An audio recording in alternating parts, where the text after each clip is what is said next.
गोपियों से बोले, अरे कंस राज से कह करके मोको पिटवावेगी। मैं जेल में पैदा भौ का मेरी जेल करावेगी। मैं जेल में पैदा भौ का मेरी जेल करावेगी।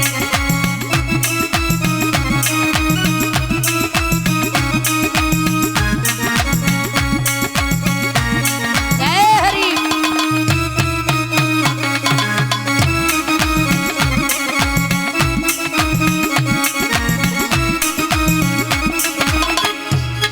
जेल में पैदा हुआ तू मेरी क्या जेल करा लेगी? सुन ले, अरे मुझसे कहते हैं बंसीधर बंसी को बजवैया। मुझसे कहते हैं बंसीधर बंसी को बजवैया। बहन पूतना मारी हमने कंस दुष्ट है भैया। जागो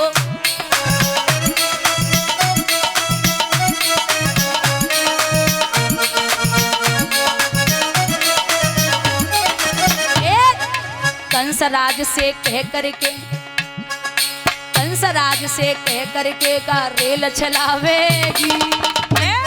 मैं जेल में पैदा भौ का मेरी जेल करावेगी।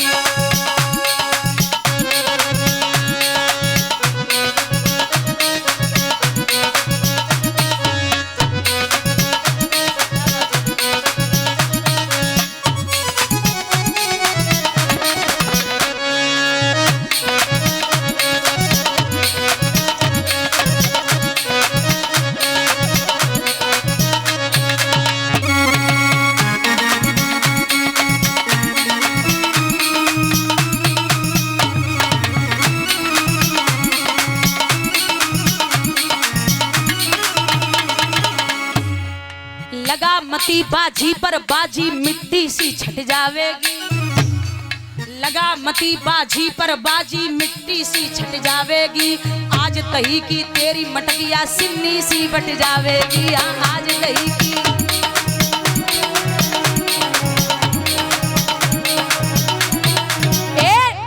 जा कान्हा से बचाए कहाँ तू सेल लगावेगी। तू दुकान डाल लेगा। अरे जा कान्हा से बचाए कहाँ तू सेल लगावेगी। मैं जेल में पैदा भौ का मेरी जेल करावेगी।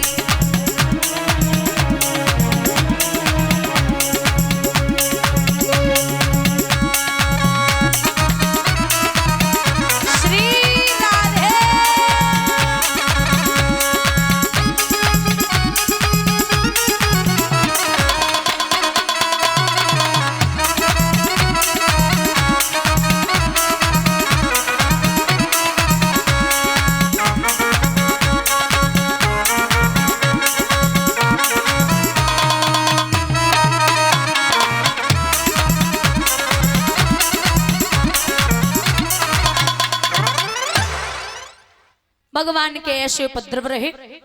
महाराज प्रभु ने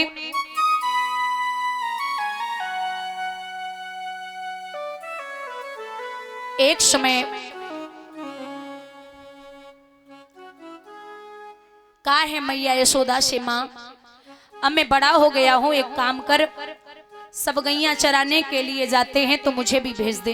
बोले नहीं लाला, यहाँ से कुछ दूरी पर जंगल है। अरे तू वहां जाएगा वन में तो डर लगेगा और तू दिन में क्या खाएगा, इसलिए कहीं मत जा। भगवान जिद कर गए, बोले मैया मैं जाऊंगा।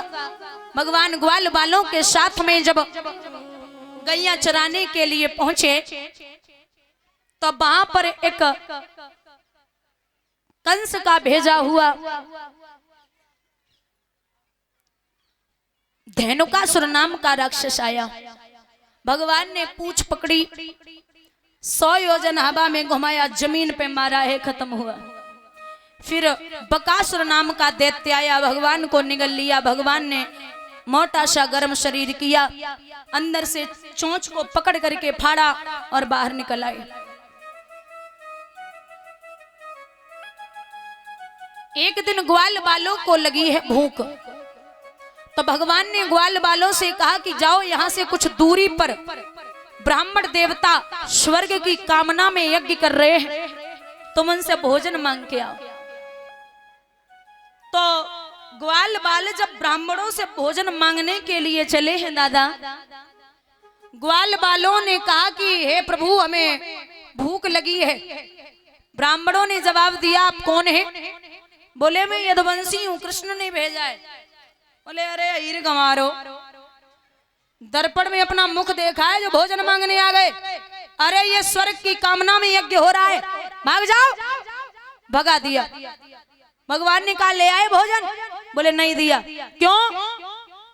जवाब दिया महाराज बोलते हैं आप गंवार हो। भगवान बोले दोबारा जाओ। बोले क्यों? पिटने के लिए? बोले नहीं, अब की बार भोजन ब्राह्मणों की पत्नियों से मांगना। दोबारा फिर गए, ब्राह्मणों की पत्नियों से भोजन मांगा तो ब्राह्मणियों ने अपना अपना भोजन उठाया और ग्वाल बालों को दे दिया। भगवान ने वरदान दिया है जाओ पंडित जिंदगी भर कमाते कमाते मर जाएंगे, तुम घर पे बैठे बैठे खाओगी। बोलिए गोविंद भगवान की। समय बीता, एक दिन भगवान ने जवाब दिया है कि जाओ मेरा मन है आप अपने अपने घर से भोजन लेके आना। महाराज सभी भोजन लेके गए, लेकिन मधु नाम का सखा भोजन लेके नहीं गया। वो छाछ लेके गया है मठा, घर से कुछ दीन था। तो भगवान ने सबके भोजन किए, लेकिन एक मधु नाम का सखा विचार करने लगा कि ये प्रभु माखन मिश्री को खाने वाले मेरी छाछ को क्या पिएंगे, इसलिए कोने में बैठ के छाछ को पीने लगा। माताओं जब भगवान की निगाह उस मधु नाम के सखा पर पहुंची, तब तक वो पूरी छाछ पी चुका था, जरा सी छाछ मुंह में बची थी। भगवान ने दोनों तरफ से मुक्का मारा, छाछ बाहर। भगवान उसके मुख को चाटने लगे। जब मुख को चाटना प्रारंभ किया तो ब्रह्मा जी देख रहे थे। विचार किया ये कैसा ब्रह्म है? अरे जो दूसरों का जूठा खाता है इसे हम ब्रह्म कैसे कहें? परीक्षा लेनी चाहिए भगवान की। तो भगवान की जब परीक्षा लेनी चाहिए, गायों और बछड़ों को एक गुफा में बंद कर दिया। लौट के आए तो ग्वाल बाल भी गुफा में बंद। भगवान ने ध्यान धर के देखा बाहरे ब्रह्मा जी, जिसकी चौकड़ियों में फंसकर चकराते ऋषि मुनि गण हैं, उन चतुर खिलाड़ी के हाथों अब चूक गया चतुरानन भी। चुटकी बजाई है उसी प्रकार की गौएं, उसी प्रकार के ग्वाल। 1 साल हो गई दादा, ब्रज में किसी ने ये नहीं जान पाया कि ये असली ग्वाल वाले हैं या नकली ग्वाल वाले हैं। 1 साल बाद ब्रह्मा जी गए तो देखा ब्रज में भी बंद है। फिर भागे तो गुफा में भी बंद, फिर भागे तो ब्रज में भी बंद है। बोले महाराज ज्यादा मत भागो, थक जाओगे। अरे तुम ऐसे समझ लो जगह बनाई हुई दुनिया इतनी चालाक है, तो वो बनाए हुए वालों कितना चालाक हो बेगो। जगह बनाई हुई दुनिया इतनी सुंदर है तो वो बनाने वाला कितना सुंदर होगा। और अगर देखा जाए ना तो महाराज भारत देश के लोग बहुत चालाक हैं। एक उदाहरण बता दें, एक अंग्रेज आया भारत में, तो सेव वाले की दुकान पे खड़ो होएगा। बोलो भैया हमें हिंदी ना आते, 2-4 शब्द हिंदी के सिखाए दो। बोले आ जाओ। सेव वाला बोला हमारी दुकान पे जो ग्राहक आता है वो हमसे कहता है कि सेव क्या हिसाब दिए, तो हम कहते 50 रुपए किलो, सीख जाओ। वो कहता है कि खराब है, तो हम कहते कुछ कुछ खराब है, ये भी सीख जाओ। अंग्रेज बोला ठीक है। वो कहता कि हम नहीं लेंगे, तो हम कहते कि तुम नहीं लोगे तो और कोई ले जाएगा, हम तो खड़े इस काम के लिए हैं। अब अंग्रेज 3 बातें सीख गया, 50 रुपए किलो, कुछ कुछ खराब है, तुम नहीं तो और कोई ले जाएगा, हम तो खड़े इस काम के लिए। अब सेव वाला तो चला गया, अंग्रेज को दुकान पे खड़ा कर गया। एक लड़की आई, अंग्रेज से पूछा भैया स्टेशन का रास्ता कितनी दूर है? अंग्रेज बोला 50 रुपए किलो। अब उसे उतना ही आता था, बोले 50 रुपए किलो। लड़की बोली दिमाग खराब है क्या? अंग्रेज बोला हाँ हाँ कुछ कुछ खराब है। लड़की बोली इसे तो थाने ले जाना पड़ेगा। अंग्रेज बोला तुम नहीं तो और कोई ले जाएगा, हम तो खड़े इस काम के लिए हैं। बोलिए गोविंद भगवान की। तो बताइए भगवान को आप क्या उसे छल करके दिखा सकते हो जो सब जग की जानता हो। क्षमा याचना मांगी, महाराज क्षमा करो, मैं नहीं समझ पाया।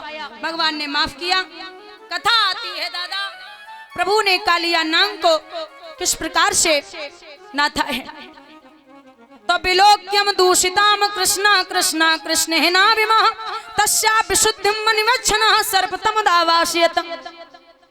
कालिया नाग जो यमुना में रहता था, जरा ध्यान देना, ये कालिया नाग जो है ये कद्रू का पुत्र है। कालिया नाग कद्रू का पुत्र है।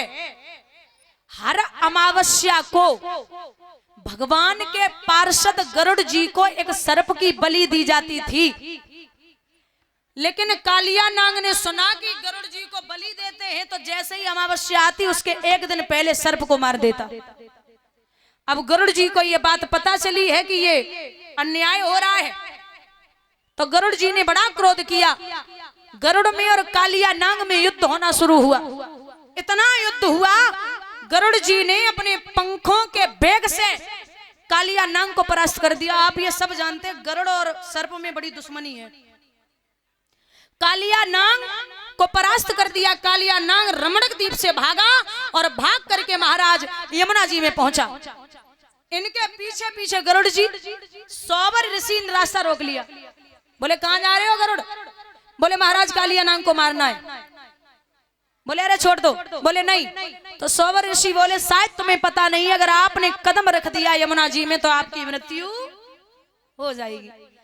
इसी कारण गरुड़ जी यमुना तक जा नहीं सकते थे। कालिया नाग वहीं आराम से रहने लगा। अब वो इतना जहरीला सर्प है, यमुना जी का पानी इतना विषैला हो गया, महाराज अगर कोई पक्षी धोखे से उड़ के निकले तो वो भी जलकर राख हो जाए, इतना विषैला पानी। भगवान विचार करने लगे कि कालिया नाग को नाथना है, क्या करें? इधर आ जाइए, भोजराज कंस की कचहरी लगी हुई है, वहां बाबा नारद का पदार्पण हुआ। बाबा नारद को देख के भोजराज कंस कहने लगे महाराज बहुत अच्छे समय पे आए हो। बाबा नारद बोले मैं गलत समय पे कहीं नहीं जाता, हमें एक बात पूछनी है। बोले कहो क्या है? बोले बात ये है महाराज, तुमने अघासुर, बकासुर, तृणाव्रत, धेनुकासुर, सकटासुर, पूतना सब भेजे, कोई लौट के ना आयो। अब मैं एक अकल बता रहा हूं, एक पत्र लिखो। उस पत्र में ये लिखना है यादवों के बाबा नंद, मुझे 2 छबरियां कमल के पुष्प चाहिए और काली देह से कमल के पुष्प ना आए तो तुम सारी यादव बरादरी को जेल में डाल देना। महाराज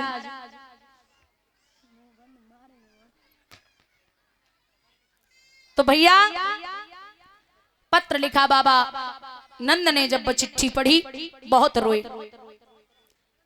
कंस तू कब सुधरेगा? यहाँ भगवान ने आए के माखन रोटी मांगी, मैया यशोदा ने जवाब दियो खा ले लाला, आज अंतिम दिन है माखन रोटी का, फिर तो रोटी तुझे नहीं मिलेगी। बोले भगवान कहने लगे क्या हुआ?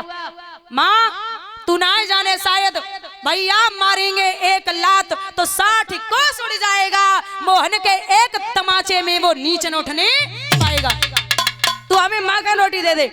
भगवान ने माखन रोटी खाई।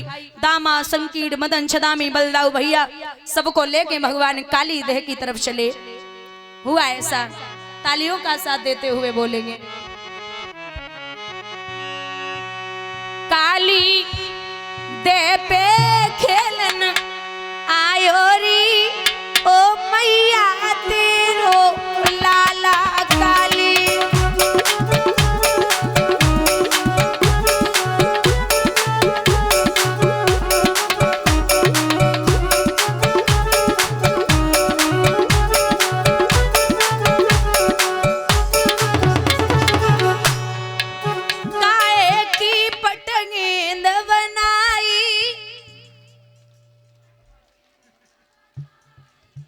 तेज बोलो, थोड़ा लड़वे के लिए बहुत तेज बोल दी तुम।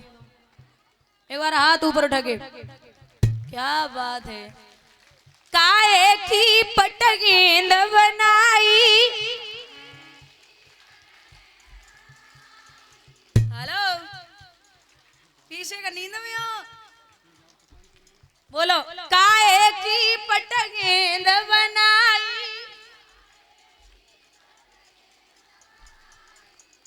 एना पे कुछ नहीं हो तुम्हें। अब काहे को डंडा लायो रियो मैया तेरो लाला।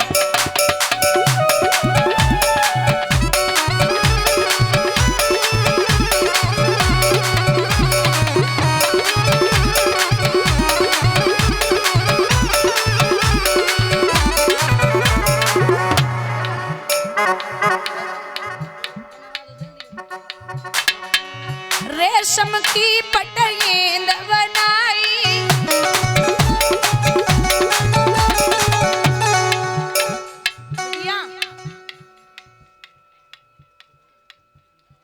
मम्मी कहाँ है?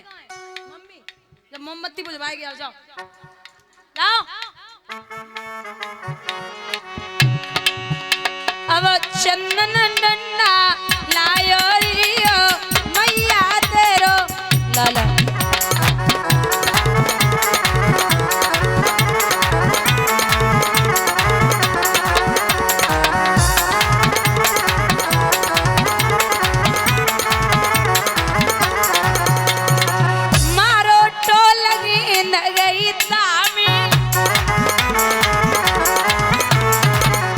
अब गेंद के संगे दायो रियो मैया तेरो लाला।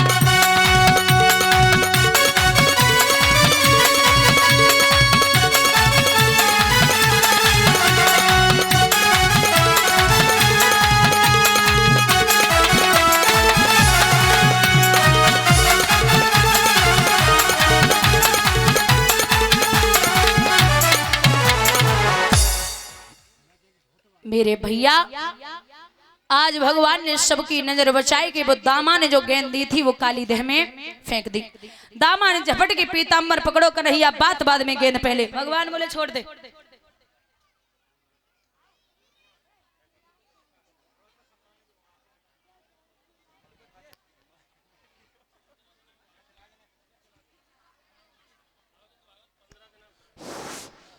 हाँ, दान को सुन ले भैया, ध्यान